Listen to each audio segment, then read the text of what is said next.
मुख्यमंत्री भूपेश बघेल आज अपने एक दिवसीय प्रवास पर राजनांद गांव के दौरे पर पहुंचे, जहां भर्रे गांव में विशाल किसान अन्नदाता सम्मेलन कार्यक्रम में हिस्सा लिया।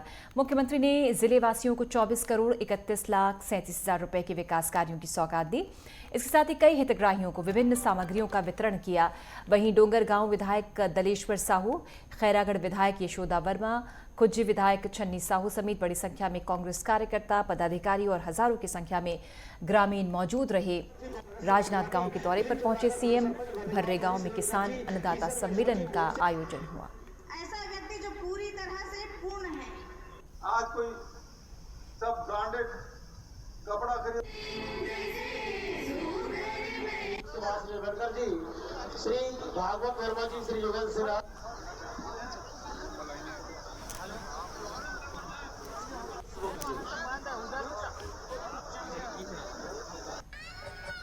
आज ग्राम भर्रे गांव में चंदूलाल जी के स्मृति में किसान सम्मेलन का आयोजन और उनके मूर्ति का अनावरण। चंदूलाल चंद्राकर जहां सांसद थे, केंद्रीय मंत्री थे और राष्ट्रीय महासचिव थे, कांग्रेस के प्रदेश कांग्रेस कमेटी के अध्यक्ष भी रहे, तो विभिन्न संगठन और सत्ता में भी रहे। लेकिन सबसे बड़ी बात यह है कि वो बड़े पत्रकार भी थे और सबसे बड़ी बात ये कोई अच्छे इंसान थे और छत्तीसगढ़ राज्य बनाने में उनका बड़ा योगदान। आज उसकी स्मृति में आज किसान सम्मेलन हुआ। पैरा दान करने वालों को सम्मान भी किया गया। धान खरीदे सोसाइटी बहुत अच्छा काम की, उनको भी सम्मानित किया गया और साथ ही साथ 24 करोड़ से अधिक की राशि के भूमि पूजन और लोकार्पण और करीब 35-36 पंचायत जो मांग किए थे तो उनके सरपंचों के भी प्रत्येक पंचायत में 5-5 लाख रुपए की। ग्राम पंचायत बामनिया में सचिव और सरपंच की मनमानी से ग्राम पंचायत की गरीब जनता परेशान है। इस पंचायत में ऐसे कारनामे होते हैं जो सरकार की योजनाओं का पलीता लगाते सरकार के ही नुमाइंदे नजर आ रहे हैं। ऐसा ही एक मामला ग्राम पंचायत बामनिया में प्रधानमंत्री आवास और शौचालय को लेकर सामने आया। यहाँ की ग्राम पंचायत के ग्रामीणों ने ग्राम पंचायत सचिव और सरपंच पर आरोप लगाया कि शासन के द्वारा जो प्रधानमंत्री आवास योजना और शौचालय की लिस्ट आई थी उससे छेड़छाड़ कर हम गरीबों का नाम काट दिया गया। प्रधानमंत्री आवास योजना का लाभ उन लोगों को दिया गया जो पंचायत के द्वारा लोगों के पूर्व में ही पक्के मकान बने हुए थे। एक विकलांग का कहना है कि मेरा एक्सीडेंट 2014 में ट्रेन से हो गया, लेकिन आज तक मुझे न तो पीएम आवास मिला, न ही दिव्यांग पेंशन सहायता सरकार के द्वारा ट्राईसाइकिल उपलब्ध हो पाई है। झाबुआ में सचिव और सरपंच की मनमानी के कारण लोग परेशान हैं।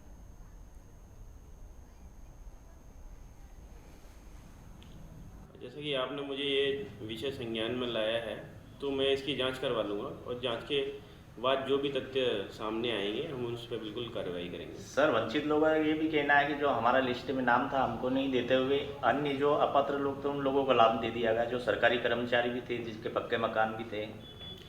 वही हम कह रहे हैं कि हम एक बार जांच करा लेंगे, तो जांच में जो भी निम्न बिंदु हमारे सामने आएंगे हम बिल्कुल उस पर जैसा भी वैधानिक कार्रवाई जरूरी है वैसे करेंगे। 6 साल से रहते आ रहे हैं और हमारे को आज दिन तक लाभ नहीं मिला है आवास योजना का।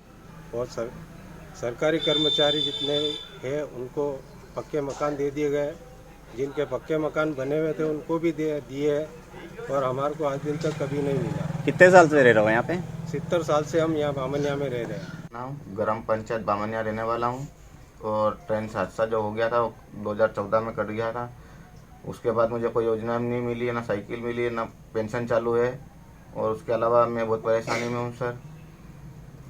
आपको आवास वगैरह कुछ भी नहीं है साहब, कुछ भी लाभ नहीं उठाया गया, ना कुछ पंचायत से मिला है, ना सरकार द्वारा कुछ दे रहे हैं। ऐसा कुछ योजना हो जाए जो मेरे को धंधा भी मिल जाए, मकान भी हो जाए। मैं बामनिया के ग्राम पंचायत वार्ड नंबर 19 में रहता हूँ। अभी तक इन्हें मुझे आवास योजना के अंतर्गत कोई पैसा नहीं दिया गया सूची में, जबकि मेरा नाम है। हम रास्ता देख के थक गए, अभी तक पैसा हमको पंचायत के थ्रू नहीं मिला। और इतने साल हो गए मेरे को कोई इंदिरा आवास का लाभ नहीं मिला है और बहुत साल हो गए हमारे को इतने कि अभी इस मकान में कैसे रहते गुजर करते, सरपंच मंत्री कहते कोई सुनते नहीं। कितने साल से रह रहे हो? बहुत साल हो गया मेरे को। कितने? कम से कम 40-50 साल हो गया मेरे को। मेरे लड़के का लड़का हो गया जब भी हमारा कहीं भी नहीं हुआ। बजट पर सीएम शिवराज ने प्रतिक्रिया देते हुए कहा कि बजट गांव, गरीब, किसान, आदिवासी, किसान, शोषित दलितों के लिए समर्पित है।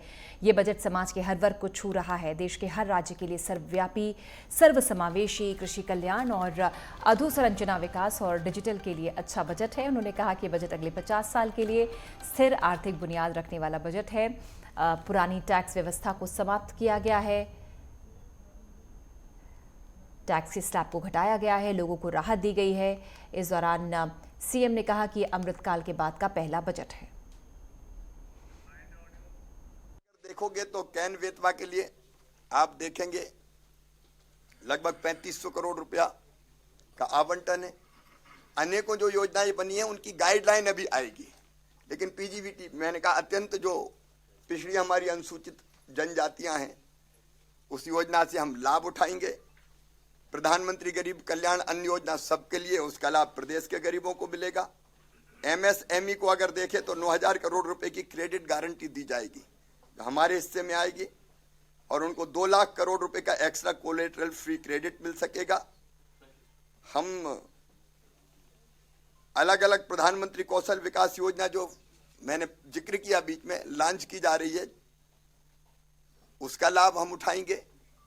एमएसएमई को 2 लाख करोड़ रुपए का कर्जा दिया जाएगा, तो एमएसएमई के विकास में ये निश्चित तौर पर काम आएगा। फिर पीएम आवास योजना का जो व्यय बढ़ा है, मैंने कहा 66% बढ़ा है, तो हमारे यहाँ 79,000 करोड़ हो गया है। हमारे गरीबों के मकान बनेंगे। दतिया मेडिकल कॉलेज में नेशनल मेडिकल की 6 टीमों ने संबंधित आवश्यकता को लेकर आकस्मिक दौरा किया। इस दौरान मेडिकल स्टाफ मौजूद रहा। टीमों ने एमडी और एमएस सीटों को लेकर भी अहम फैसला लिया। नेशनल मेडिकल टीम्स ने सभी विभागों का निरीक्षण किया। दतिया में मेडिकल कॉलेज पहुंची टीमें, नेशनल मेडिकल की 6 टीमें पहुंची विभागों का निरीक्षण करने के लिए।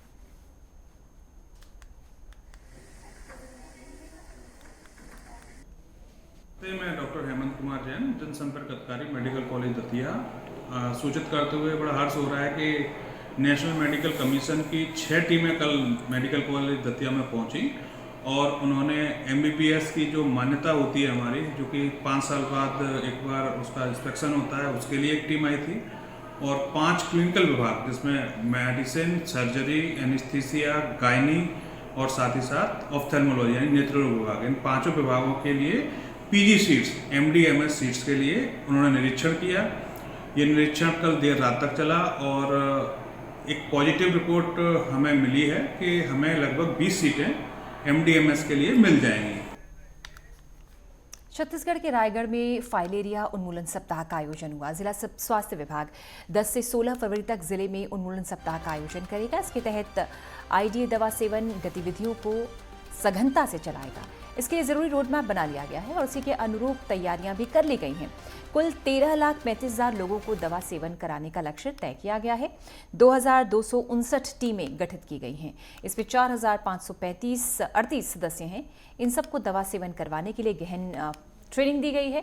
गतिविधियों की मॉनिटरिंग के लिए 454 सुपरवाइजर और 45 सेक्टर सुपरवाइजर्स होंगे। दवा सेवन के बाद आपात स्थिति से निपटने के लिए 53 रैपिड रिस्पांस दल का गठन किया गया है।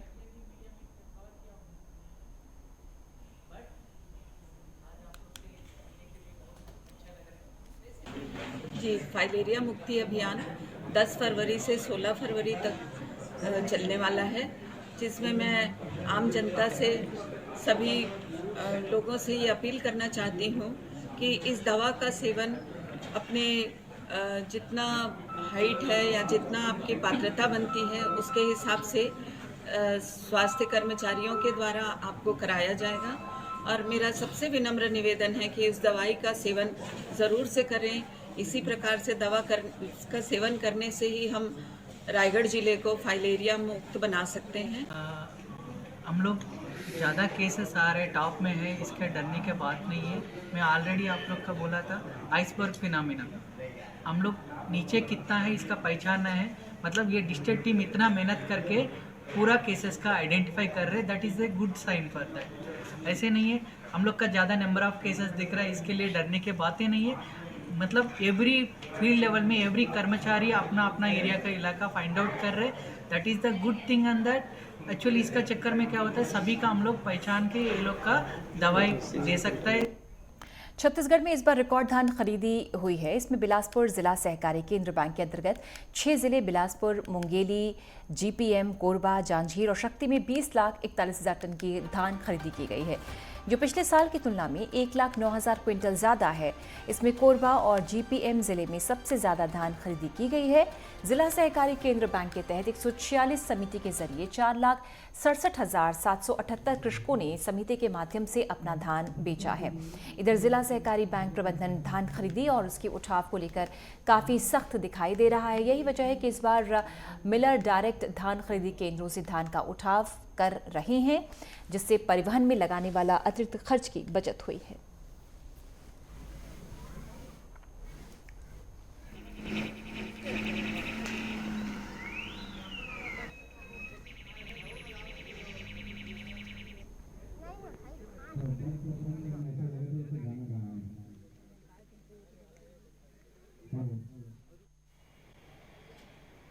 तो 50 कृषकों का 5,13,000 मीट्रिक टन धान की खरीदी हुई है और इसमें 8,54,000 करोड़ रुपए का भुगतान किसानों को हुआ है। जब 2021-22 में 775 करोड़ का हुआ था, मतलब इस साल लगभग 80 करोड़ के आसपास ज़्यादा भुगतान किसानों को हुआ है और किसानों की संख्या भी बढ़ी है, रकबा भी बढ़ी है और पंजीकृत किसान लगभग 6,396 पंजीकृत किसान भी बढ़े हैं। जिला सहकारी बैंक के अंदर आने वाले अगर सभी बैंकों जिलों की बात करेंगे तो इस साल और पिछले साल की तुलना में लगभग 1,09,000 मीट्रिक टन धान की खरीदी ज़्यादा हुई है और लगभग 300 करोड़ रुपए का भुगतान भी ज़्यादा हुआ है। खबरें लगातार जारी हैं। फिलहाल एक अंतराल, जल्द हाजिर होते हैं।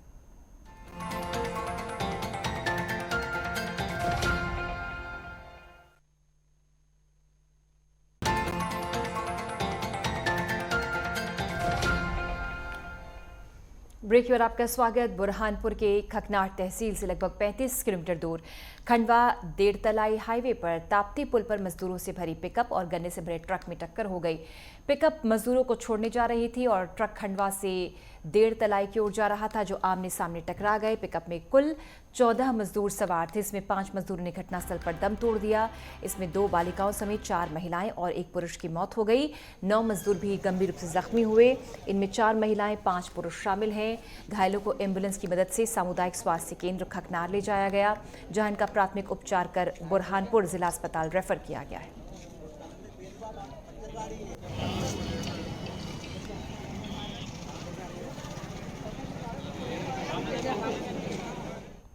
28 जनवरी से बिलासपुर के कोनहेर गार्डन में 6 सूत्रीय मांगों को लेकर अनिश्चितकालीन हड़ताल जारी है। यहां हड़ताल लगातार 6 दिन से हो रही है। कार्यकर्ता और सहायिकाओं के द्वारा रोष जाहिर करते हुए सरकार से मांग की गई कि सरकार के द्वारा जन घोषणा पत्र में सहायिकाओं और कार्यकर्ताओं को शासकीय कर्मचारी घोषित किए जाने का वायदा किया गया था, लेकिन सरकार के द्वारा इसे पूरा नहीं किया गया। इससे पहले प्रदर्शनकारियों के द्वारा रायपुर में प्रोटेस्ट किया गया। जिला मुख्यालय में अनिश्चितकालीन हड़ताल जारी है और जब तक सरकार उनकी मांगें पूरा नहीं करती तब तक आंदोलन चलता रहेगा।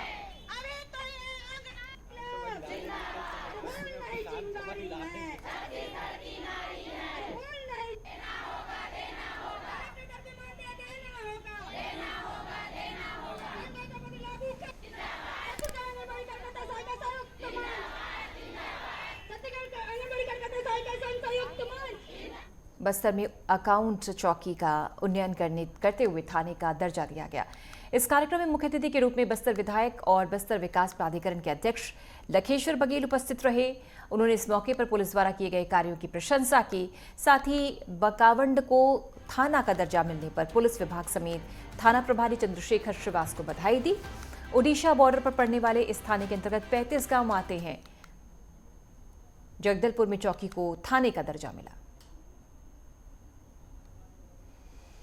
थाने के रूप में उन्नयन करवाया जाए। आज यह ऐतिहासिक दिन और माननीय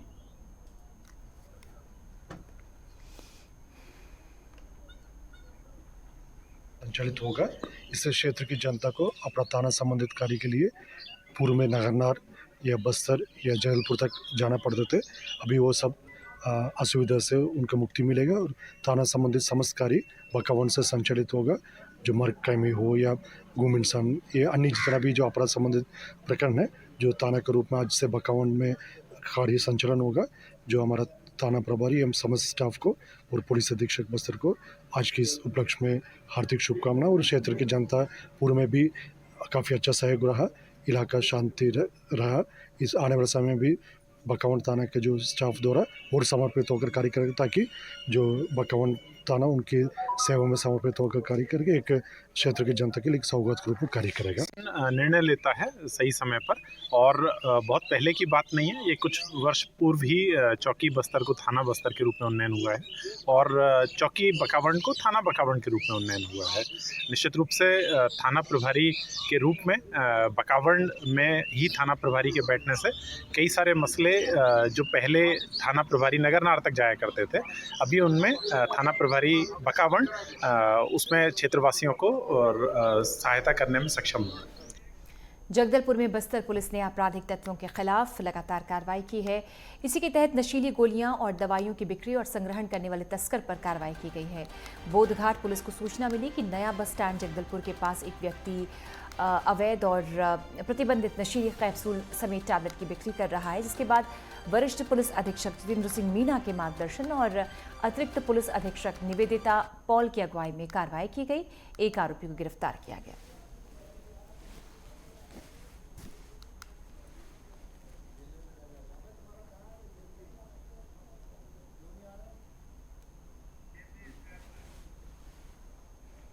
ग्वालियर में व्यापारी के साथ धोखाधड़ी का मामला सामने आया। कंपू निवासी धीरज बंसल से भारतीय मुद्रा के बदले डॉलर देने के नाम पर ठगी हुई। ठगों ने कारोबारी को 2 लाख का चूना लगाया। पीड़ित ने थाने में ठगी की तहरीर दी। इसके बाद पुलिस मामले की जांच कर रही है। व्यापारी के साथ धोखाधड़ी, ग्वालियर का मामला।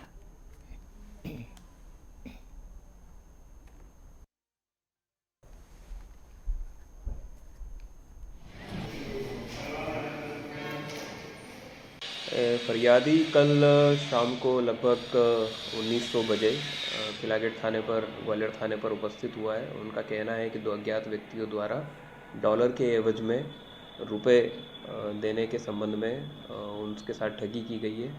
फरियादी द्वारा बताया गया है कि 4 लाख रुपए के रकम के डॉलर के बदले में रुपए वो 2 लाख रुपए में बेच रहा था, वो सेल कर रहा था डॉलर को।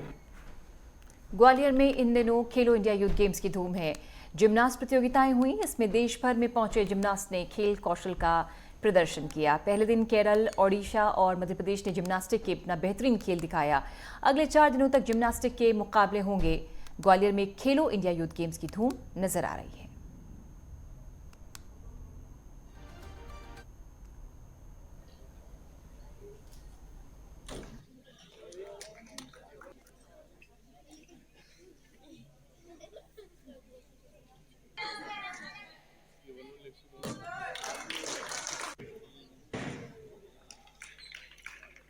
मैंने पहले भी खेला था, जो कि हरियाणा में हुआ था खेलो इंडिया। ये मेरा 2nd टाइम है और पहली बार मैं 2 इवेंट्स में बेस्ट ऑफ 8 में आई थी, वॉल्ट और फ्लोर एक्सरसाइज। मैं मेडल से चूक गई थी थोड़ा। इस बार मेरा पूरा तैयारी है मेरी और होप करती हूँ कि मेरा मेडल भी आएगा। कॉन्फिडेंट हूँ इस बार मैं पहले से बहुत ज़्यादा, क्योंकि इस बार कैंप में प्रैक्टिस भी बड़ा अच्छा हुआ है। तो सर हमने कैंप में काफ़ी अच्छी प्रैक्टिस की है। हमारी गवर्नमेंट बहुत अच्छा सपोर्ट करती है हमें, तो हमारी तैयारी बहुत अच्छी है और हम इस बार ज़रूर मेडल लेके जाएंगे और हमारे बच्चे काफ़ी अच्छा कर रहे हैं। और खबरों में आगे बढ़ते हैं और रुख करते हैं अब भिंड का, जहां पर पुलिस ने बड़ा एक्शन लिया। लोगों को शराब पीकर वाहन चलाना भारी पड़ा। कार्रवाई हुई है, चालान काटे गए हैं। 3 बाइकों को जब्त किया गया है। पुलिस ने कई जगहों पर चेकिंग की थी, जिसके बाद पुलिस ने एक्शन दिखाया और चालान काटे। कई लोगों को डिटेन किया, उनसे पूछताछ भी की गई।